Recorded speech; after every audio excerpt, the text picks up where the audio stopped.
Namo Bhagavate Vasudevaya. Om Namo Bhagavate Vasudevaya. Narayanam Namaskritya Naram Chaiva Narottamam Devim Saraswatim Vyasam Tato Jayamudire Nashtaprayeshu Bhadreshu Nityam Bhagavata Sevaya Bhagavati Uttam Shloke Bhakti Bhagavati Nashtike. So continuing with the discussion on Srimad Bhagavatam, Canto 4, Chapter 2, Daksha curses Lord Shiva. Text number 17 onwards. Maitreya Vacha Vinindyavam Sa Girisham Apratipam Avastitam Daksho Athapa Upsprishya Kruddha Shaptum Prachakrame. The sage Maitreya continued, thus Daksha, seeing Lord Shiva sitting as if against him, washed his hands and mouth and cursed him in the following words. So unnecessarily, he cursed Lord Shiva. Lord Shiva didn't even say anything. He didn't even do anything. He didn't even move from wherever he was. But Daksha was so angry at Lord Shiva that he cursed him. Ayam tu deva yajan indro pendra dibhirbhava sahabhagam nalavatam devar dev ganadhava.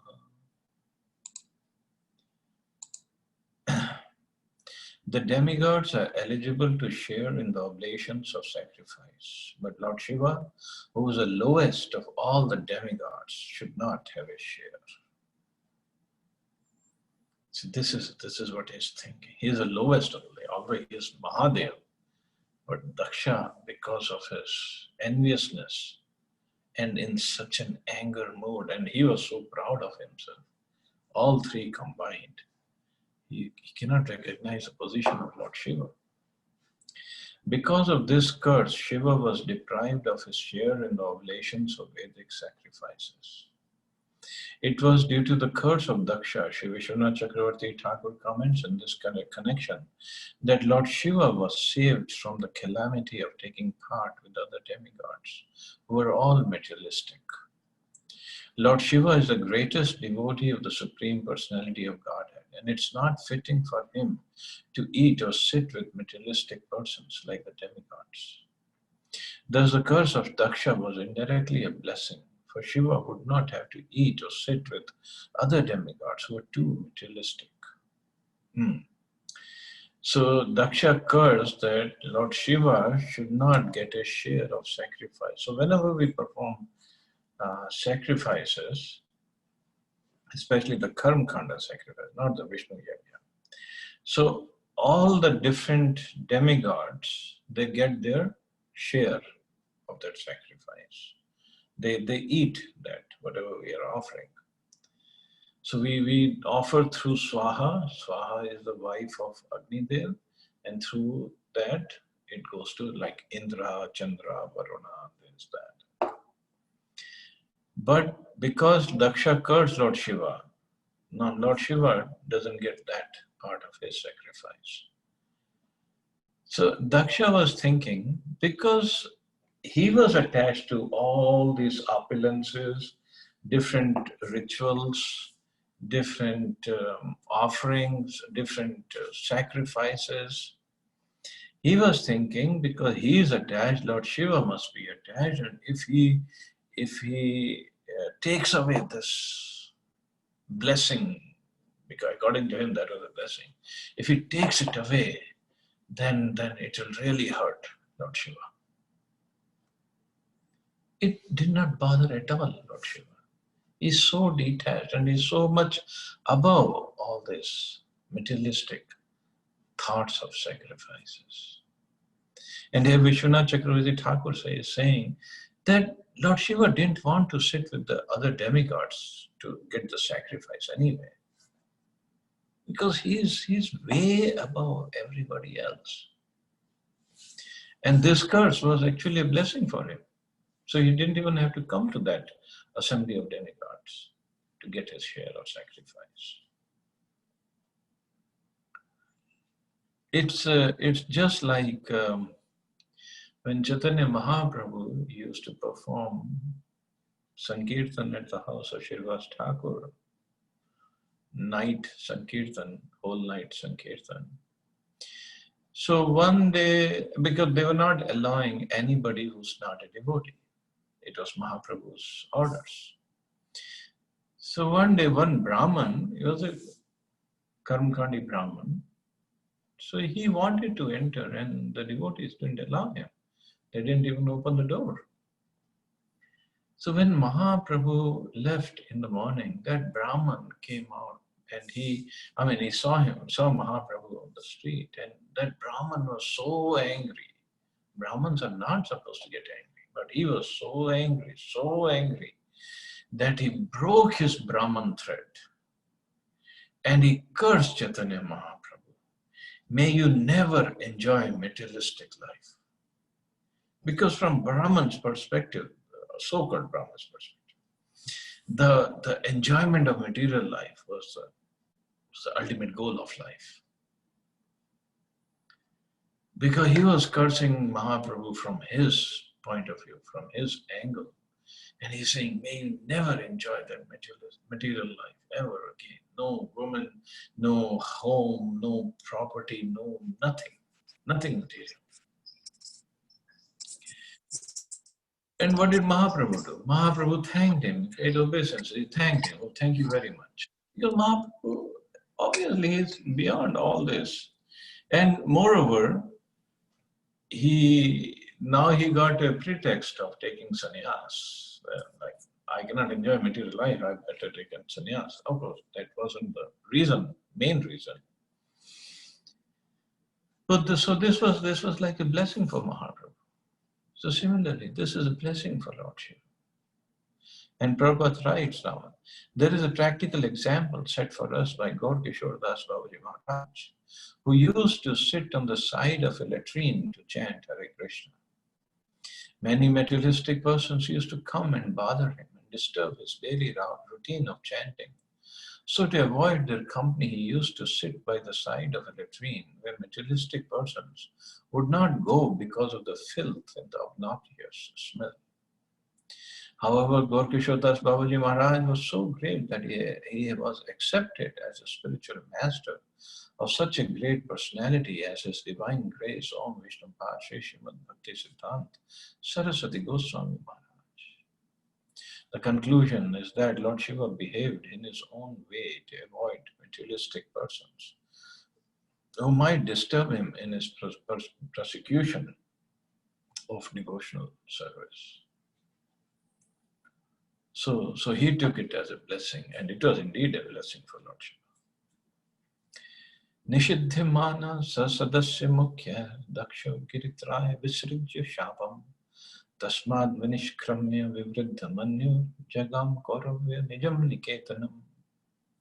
Maitreya continued, my dear Vidura, in spite of the requests of all the members of the sacrificial assembly, Daksha in great anger cursed Lord Shiva and then left the assembly and went back to his home. Because of so much of anger, I don't think the sacrifice could have been completed. So he just left and went back to his home. Anger is so detrimental that even a great personality like Daksha, out of anger, left the arena where Brahma was presiding and all the great sages and pious and saintly persons were assembled. See, Daksha is not an ordinary person. Great personality, Prabhupada is writing, and he was a great personality.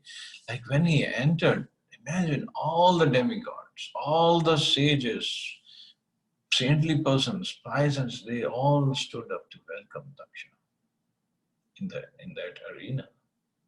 So he cannot be just an ordinary person. Just an ordinary person who get angry and then throw tantrums. No. But still, look at what envy can do to a person. And we are so envious of others. All of them requested him not to leave, but infuriated, he left thinking that the auspicious place was not fit for him. Puffed up by his exalted position, he thought that no one was greater than he in argument. It appears that all the members of the assembly, including Lord Brahma, requested him not to be angry and leave their company. But in spite of all these requests, he left. That is the effect of cruel anger. In Bhagavad Gita, therefore, it is advised that one who desires to make tangible advancement in spiritual consciousness must avoid three things: lust, anger, and the mode of passion. Actually, it says lust, anger, and greed, but greed comes from mode of passion. Actually, we can see that the lust, anger, and passion make a man crazy, even though he be as great as Daksha. The very name Daksha suggests that he was expert in all material activities. But still, because of his aversion towards such a saintly personality as Shiva, he was attacked by these three enemies: anger, lust, and passion. Lord Chaitanya therefore advised that one be very careful not to offend Vaishnavas. He compared offenses toward a Vaishnava to a mad elephant. As a mad elephant can do anything horrible, so when a person offends a Vaishnava, he can perform any abominable action. So again and again we are being warned of not committing a Vaishnava offense, a Vaishnava aparadh. And here Prabhupada is saying that Chaitanya Mahaprabhu compared Vaishnava offense to a mad elephant. Hatimata means a mad elephant, even a regular elephant, if he enters a garden, very nicely kept garden, he can just destroy the whole thing within seconds. And if it is a mad elephant, he definitely will destroy it because he doesn't know what he's doing. And the Bhakti Lata Creeper, which we are trying to protect, trying to nourish, trying to grow it, a creeper, Bhakti Lata Creeper, is so soft and so small with hardly any protection. And if a mad elephant gets in that garden where Bhakti Lata Creeper is trying to grow, it's not even grown yet, it's trying to grow, what will happen to that poor Bhakti Lata Creeper? So this Vaishnava offense is compared to that mad elephant. So we got to protect ourselves. We got to avoid this at any cost. At any and every cost, try to avoid Vaishnava offense. We might be right, we might be justified, we might be doing it in the name of service. Don't do that. Don't become Vaishnava offense. And that's what Prabhupada says. So when a person offends a Vaishnava, he can perform any abominable action. Because that abominable action is there as a result of Vaishnava offense, by which if he performs that abominable action, means his bhakti is stopped. And bhakti cannot be destroyed, but it can be stopped from growing further. So big teaching for all of us. Vigyaye shapam girishanu gagrani nandishvaro rosha kashaya dushita dakshaya shapam visasarja daranam ye chanva modans tadvachetam dujaha. Upon understanding that Lord Shiva has been cursed, Nandishvara, one of Lord Shiva's principal associates, became greatly angry. His eyes became red and he prepared to curse Daksha and all the Brahmins present there who had tolerated Daksha's cursing Shiva in harsh words. So Lord Shiva didn't mind whatever Daksha said, but his servant, Nandishvara, he didn't like it. He got so angry, and it says his eyes became red, means he was so angry that how come Daksha and all the Brahmins present there, They just mutely saw everything, and they didn't say anything. They didn't stop Daksha. There is a long-standing dissension among some of the neophyte Vaishnavas and Shaivites. They're always at loggerheads. When Daksha cursed Lord Shiva in harsh words, some of the Brahmins present might have enjoyed it, because some Brahmins do not very much admire Lord Shiva. This is due to their ignorance of Lord Shiva's position. Sri Prabhupada is clearly saying that.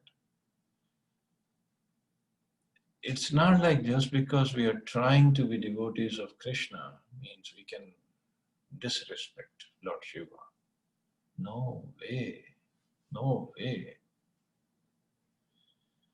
Nandishvara was affected by the cursing, but he did not follow the example of Lord Shiva, who was also present there. Although Lord Shiva could also have cursed Daksha in a similar way, he was silent and tolerant. But Nandishvara, his follower, was not tolerant. Of course, as a follower, it was right for him not to tolerate an insult to his master, but he should not have cursed the Brahmins who were present. The entire issue was so complicated that those who were not strong enough forgot their positions, and thus cursing and counter-cursing went on in that great assembly. In other words, the material field is so unsteady that even personalities like Nandishvara, Daksha, and many of the Brahmins present were infected by the atmosphere of anger.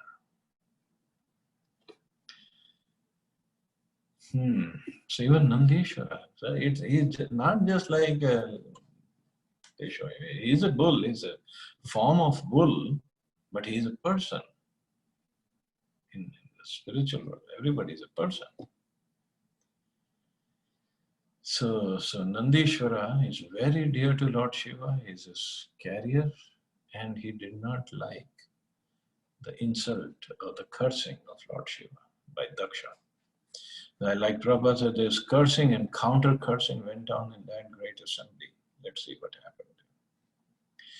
Yetan martyam uddishya bhagavati prati druyatyagya prithak drishtis tattvato vimukho bhavet.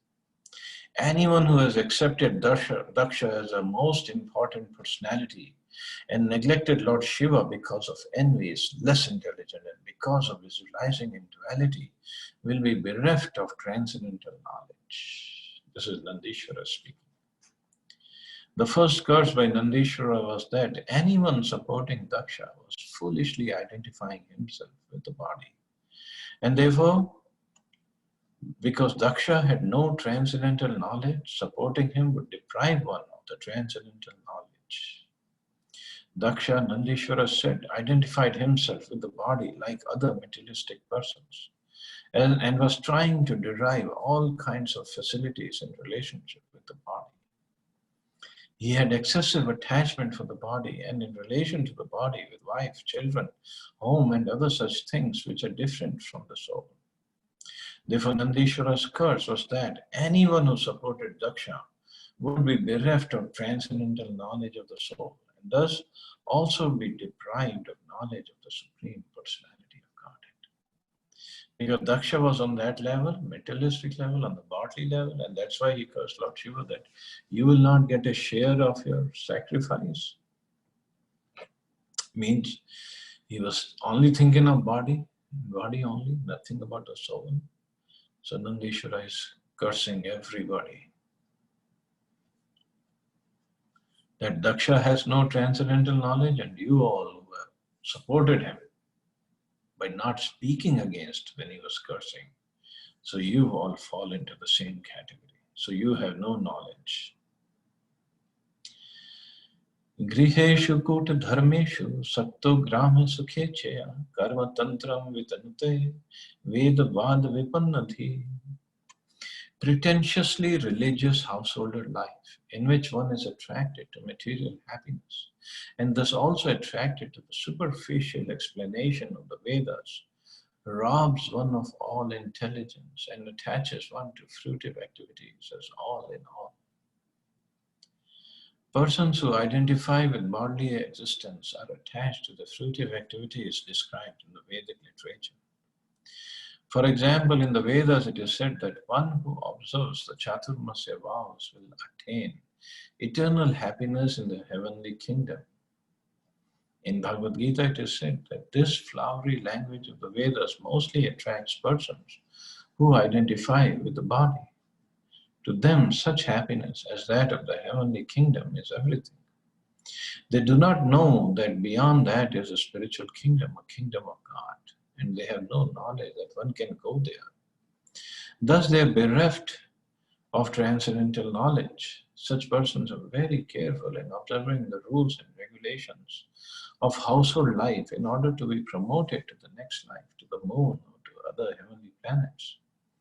It is stated here that such persons are attached to Gramya Sukha, which means material happiness, without knowledge of eternal blissful spiritual life. So Nandishwara is saying this pretentiously religious householder life. So they have no knowledge. People who are just trying to be happy in this material world or follow the Vedic system, some karma kanda process to go to this heavenly kingdom and try to enjoy more over there. They have no knowledge of the spiritual world, which is beyond all this heavenly kingdom. And so since they have no knowledge of it, they won't want to go there either. To go to the heavenly planets, one need to have the enjoying mentality. Although he has to do karmakanda, sacrifices, yagyas, and lots of pious activities to be able to go to heaven. But the idea is to enjoy. But to the spiritual world, if one wants to go, he has to give up the idea of enjoyment. He has to completely adopt the mood of service. Although the enjoyment in spiritual world is eternal, it's always increasing, but the mood has to be of service, not of an enjoyer or controller or proprietor. On the heavenly planets, one goes to enjoy. That's it. There are problems, not as big as problems on earthly planet. No coronavirus, no diseases, no factories, no traffic, nothing. No problems at all. Not of these problems. They have some problems, like demons keep on attacking heavenly planets. That's something that can be taken care of. But the spiritual world, there are no attacks and there are no problems at all. No birth, death, old age, disease. But the only thing is that we have to adopt, we have to come to the constitutional position of the soul of being a servant of Krishna. Then we can enter the spiritual world. But people who have no knowledge of it, they just want to go to heaven and enjoy. So this is what Nandishwara is saying. They're like pretentiously religious householders. Buddhya pravidhyainya vismritatmangati pashu stri kama swastitaram daksho bastamukho acharat. Daksha has accepted the body as all in all. Therefore, since he has forgotten the Vishnu path or Vishnu gati and is attached to sex life only, within a short time he will have the face of a goat. So this came out from the book of Nandishwara, so definitely it was going to come true. Why the face of a goat? Because first of all, goats don't have knowledge. Although he will have the body of a human being, he has to perform his activities, but the face of a goat. And at the same time, by having the face of a goat, he cannot be proud of his bodily designation or the titles that he has or the beauty that he has. How can a goat be proud? A person who has a goat head, how can he be proud of the beauty?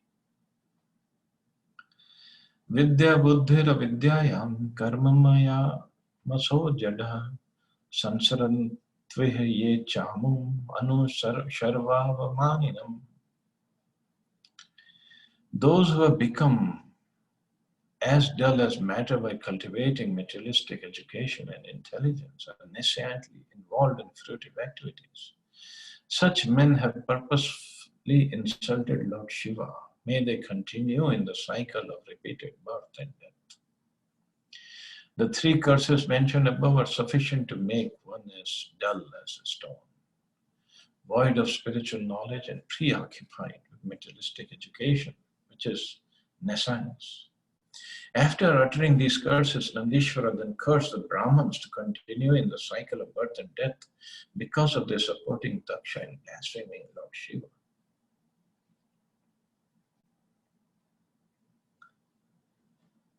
So Nandiji is really angry, really. But this anger is out of service for Lord Shiva, not for his own purpose. Girahashrutaya pushpinya madhugandena bhurina mathnacham mathitatmana samuyantu haradvishaha. May those who are envious of Lord Shiva being attracted by the flowery language of the enchanting Vedic promises and who have thus become dull always remain attached to fruitive activities. The Vedic promises of elevation to higher planets for a better standard of materialistic life are compared to flowery language because in a flower there is certainly an aroma, but that aroma does not last for a very long time. In a flower there is honey, but that honey is not eternal. So whatever we enjoy of a flower, it doesn't last for a long time, it's temporary. And this is what Nishvara is saying, that those who are envious of Lord Shiva, may they remain attached to fruitive activities. But this is the amazing thing about Lord Shiva. He is a Vaishnava. He has his own Vaishnava Sampradaya, Rudra Sampradaya. So somebody who wants devotional service to the Lord, he can follow that Sampradaya and get perfect devotional service. Then he has a Mayavadi Sampradaya. He came as Shankaracharya and he gave the totally, completely nullifying Krishna's position and gave the Mayavad philosophy. So those who want Mayavad, those who want to commit spiritual suicide, they can follow Lord Shiva in that capacity. And then Lord Shiva has taken the position of a demigod. He's the best of the demigods, Mahadev. So those who want material benefits, they can also worship Lord Shiva with that mood. And they get it because Shiva is Ashutosh. All the demons, all the asuras, they worship Lord Shiva to get the benedictions. So this is the position of Lord Shiva, not an ordinary person who can do all these three and still remain completely unconnected, completely detached. And not just these three. We studied earlier how he gives his association to ghosts and goblins, and then he tries. He is very compassionate towards them because nobody else is looking after them. So cannot be an ordinary person. So here Nandishvara, although he is he's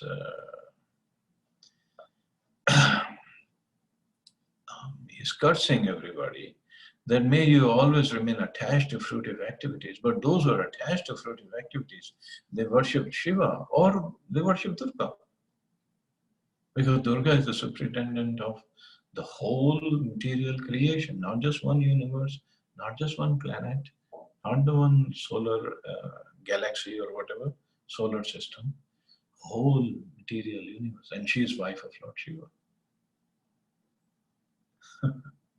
So the point is, if we don't understand the position of Lord Shiva and then became attracted by flowery language of Vedas, then we'll end up worshipping Shiva in a different way.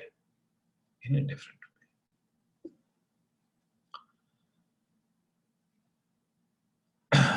So I guess I'll stop here. See anybody has any questions or comments.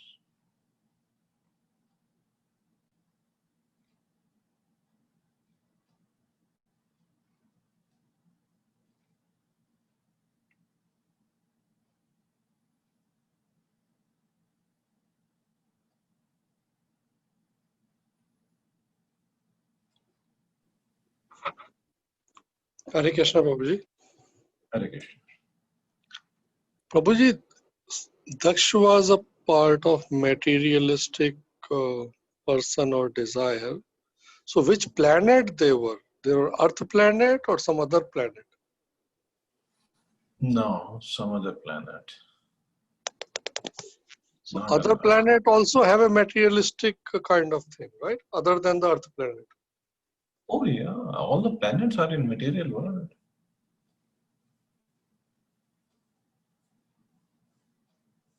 So when we talk about Swarga, that also comes under the materialistic. Oh yeah, it's not spiritual planet, it's materialistic planet, material planet. I see. Okay. Okay. People there are enjoying materially much more than we are.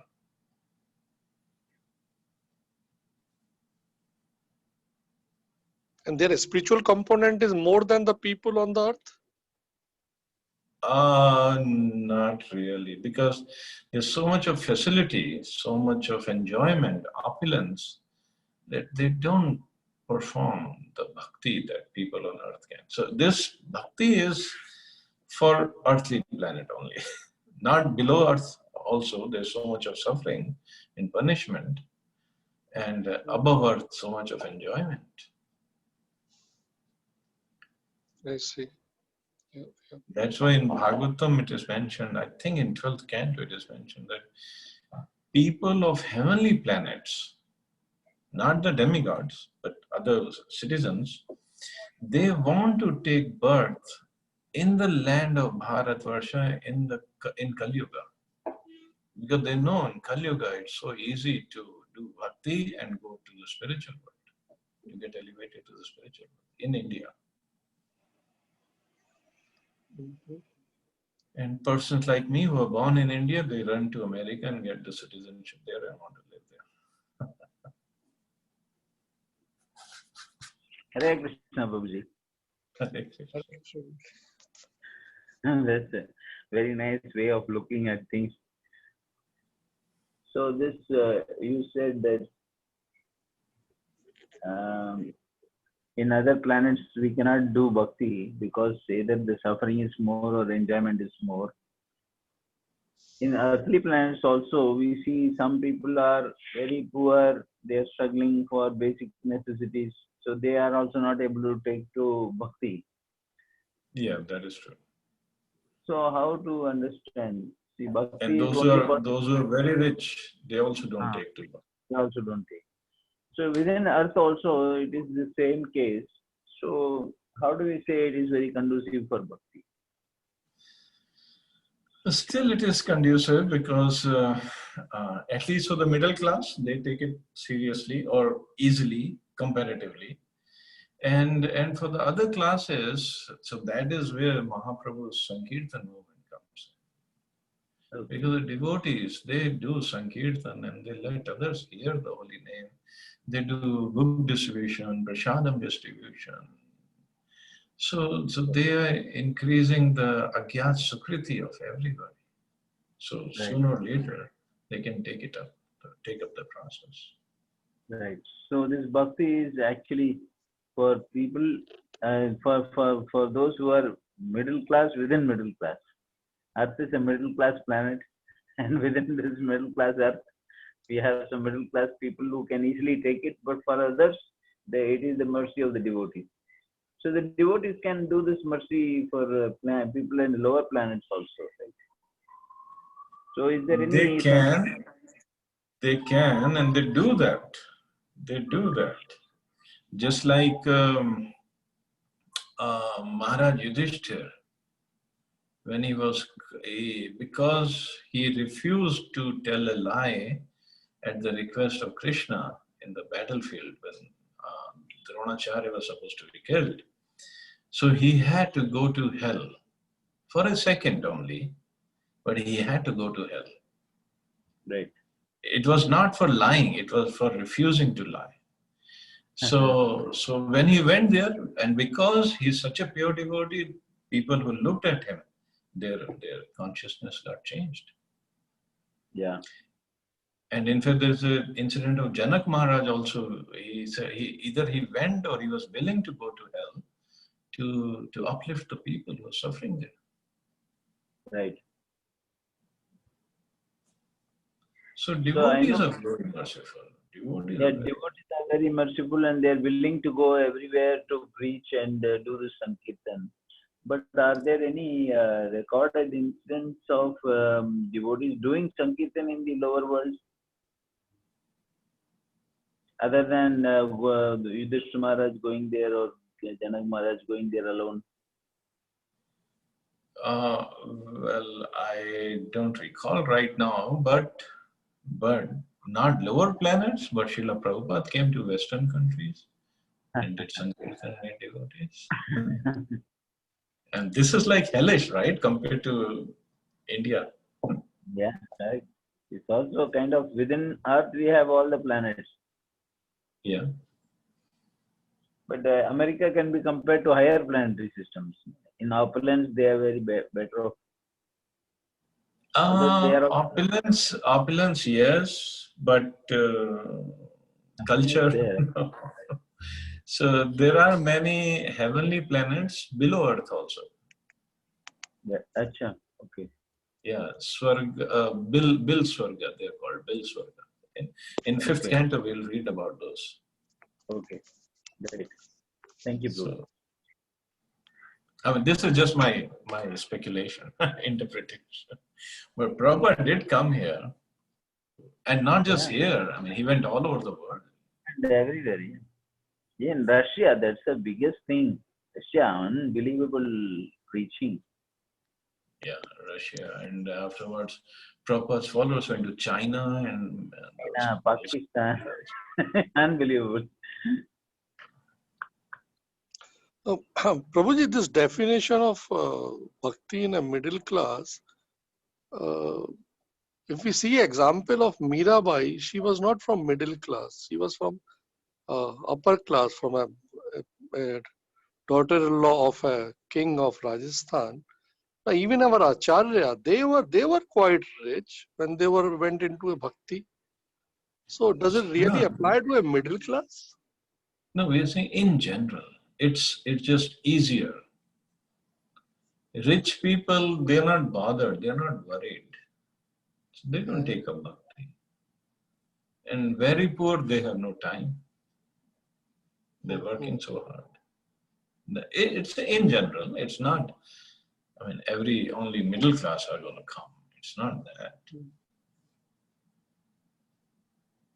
Yeah. Got it, Prabhuji. Yeah. Thanks. Even for that matter, I will consider me as lower middle class. Even I have not taken bhakti in full-fledged way. We are still thinking we have so much at stake, we cannot give up all this and take up the path of bhakti. So it is such a abominable condition, isn't it, Prabhu? You're spiritually so rich, Prabhu, we don't talk about middle class. No, middle class, I'm talking in terms of material position. There is But nothing. spiritually very rich, no? That's the thing. It is all by your mercy, Prabhu. You have given me. You made everybody chant so many rounds and it's like, Ultimately, it is all your desire, your pure desire. What did I do? I didn't do anything. You desired, no, that everybody should chant. No. It is your desire which came to fruition. Radha Prabhu is not less than Prabhupada. That is for sure. So he got that Prabhupada award, right? Srila Prabhupada award. Yes. Yeah, I mean, I think down the line. now. Rajiv Prabhu, Down the line. Go ahead. So I guess we can stop here. Rajiv Prabhu has sponsored all the gifts for the awards. and only Oh, Haribol. only 2 people have claimed the award so far. The rest of the people who have chanted more than 64 rounds, they are supposed to send me their address. Nobody has sent except Sadhu Bhushan Prabhu and Vishal Prabhu.